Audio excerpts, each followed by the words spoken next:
Greetings everyone. So for today, we're going to discuss lessons under chapter 4 of purposive communication entitled Varieties and Registers of Spoken and Written Language. So of course, we're going to start with the first one. First one is varieties of English. Okay, so what are varieties of English? So varieties of English or world Englishes, okay, stands for the localized varieties of English as they are used or spoken in certain areas. So we don't have just one English. We have a lot of Englishes, and these Englishes have their own standards when it comes to usage and when it comes to how they mean in a certain context.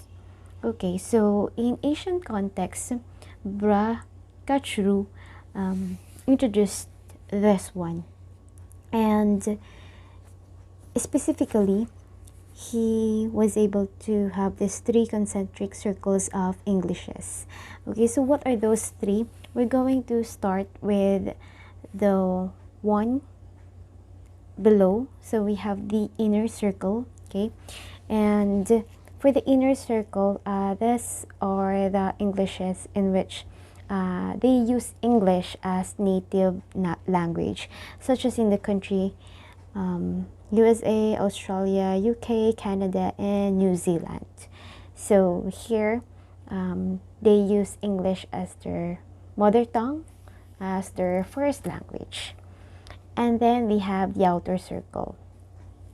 For the outer circle, this means that people living in these countries use English as their second language. So it means that there is this one language, okay, in which they use at home, and then most of the time this second language is learned in school or in any kind of learning environment, but to emphasize, English is used as their second language. And you could see here the different countries. We have Bangladesh, Kenya, Pakistan, Sri Lanka, Ghana, Malaysia, Philippines, Tanzania, India, Nigeria, Singapore, and Zambia.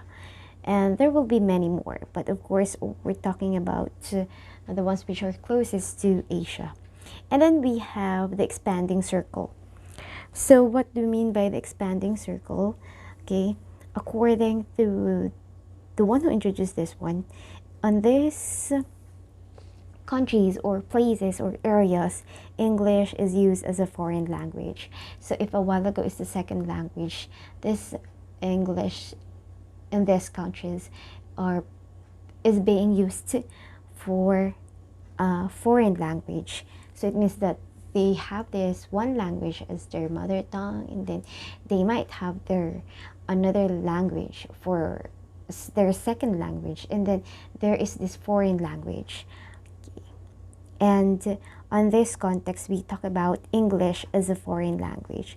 And we have these countries.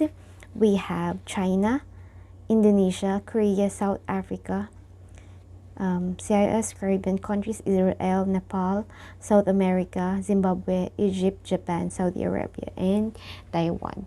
So you see, visiting these countries would be really difficult if you cannot really adopt to their language, because English for them is a foreign language, unlike in the Philippines, in which English is a second language. So if you are a visitor and you can speak in English, even if you don't know Filipino, you could have a smooth communication with any Filipinos in the Philippines. Alright, so we now go to this one. With respect to lexicon, vocabulary words peculiar only to some English varieties in Southeast Asia can be noted as seen in the following examples. So I'm going to have here different Englishes, okay, which are the Englishes used in Asia. So we have the first one, Singapore English. Okay, so you could see here that I have identified certain words in which in standard English or in the English that we know have different meanings. Okay, so just like in Singapore English, okay, um, instead of saying nurse, they use missy. Instead of saying rubber stamp, they use chop. So of course in standard English language, chop will mean dividing something using a knife, okay, but it's different to Singapore English. Okay, so we have to be careful on the words we use, because sometimes what we want to express will be different from how the people on this area will interpret. Next one is Philippine English. Okay, I know that you could relate to this one because, of course, we are Filipinos. So the first one is deep. Yes, okay. Literally, when we say deep, it's like when you are there at the bottom of the ocean. It's deep. Okay, so, but in the Philippine English, we have this deep. If it's being used as a character of a person, it means puristic. And then when it comes to saying something,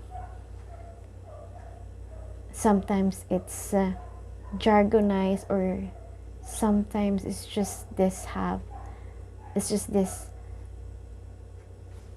mixed emotions. Okay, so it's very hard to understand, okay, in a layman's term by an ordinary person. Then that's Philippine English. And on this instance, it is this word deep. And then we have another one, stick. Of course, commonly, stick is a hard object being struck, of course. Okay, but here in the Philippine English, it could be used as cigarette. And then we have high blood. Okay, of course, this one scientifically it has another meaning, but in the Philippine English, once we say that that person is high blood, it means that he or she is somewhat angry, tense, or upset. Okay, and then we have another English word. Okay, this one is a very popular one. We have blowout. So once a Filipino will ask for a blowout, it means to treat someone with a snack or meal. This is a word which will be interpreted as different if we're going to use it in another countries, another area, or another context. So we must be careful what we say to other residents of other countries. And then we have Malaysian English. Okay, so we have this one. Okay, kacang, it means peanuts. Okay, and once we say that the expression easy, especially when you have an argument, it means relax. And then we have day bugs. Okay, those who came to attend school but do not live in residence halls. Okay, so these ones are being understood better, but of course by Malaysians.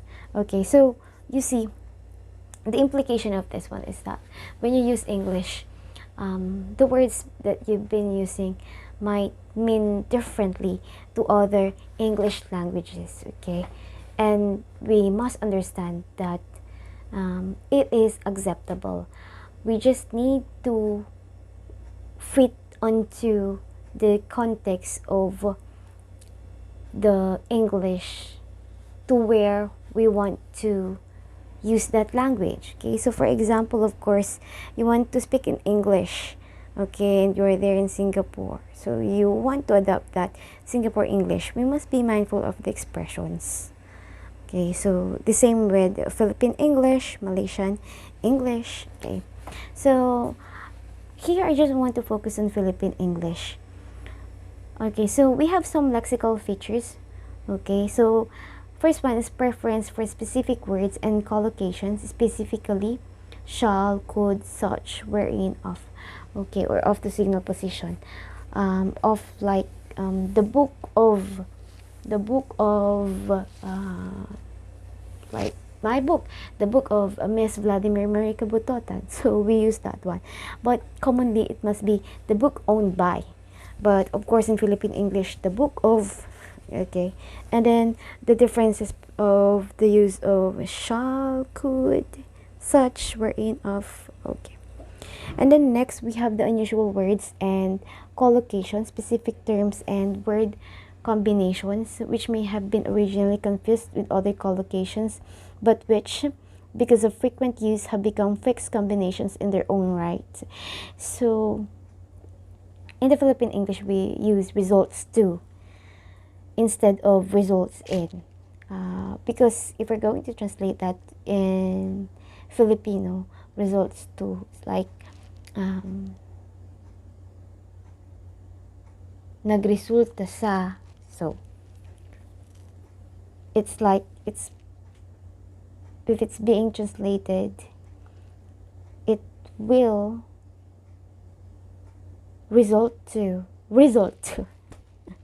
Okay, and then number 3, unusual prepositional usage, including omission of prepositions into word verbs, addition of prepositions to verb phrases, local use of different prepositions in noun phrases following certain verbs or adjectives. Okay, so these are just some of the lexical features. What are we saying on this slide is that the Philippine English would have a standard ruling on its usage, okay? And sometimes we just need to emphasize that we are using the Philippine English so that they would understand that, okay, so this might be acceptable to this kind of English. Okay, and then we have some syntactic features. We have the word order features, when we describe something and then we use adjectives, we follow the word order. Okay, so that is very popular to Philippine English. And then we have the use of articles. Yes, we are very mindful with this one because we are really sensitive to grammar. And then we have number 3, noun subcategorization. Like, for example, dog, then we have different, how do you call that? Okay, let's have another example. Let's have, for example, plants, and then we're going to have different kinds of plants. So we have like oregano, medicinal plants, okay, so some sort of those things. And then pronoun, antecedents, incongruence. So sometimes, because we just want to speak in English, okay, we encounter this error, but in the Philippine English it's already accepted. But of course we need to abide with the common grammar rules as well. But these are just some of the observations when it comes to the Philippine English. So we have subject predicate incongruence. Yes, because we Filipinos really just aim to speak the English language, and sometimes we lack in studying how to really have this correct subject predicate agreement or subject verb agreement. And then we have tense aspect usage, so we are very mindful with that one. We tend to have the time detector, or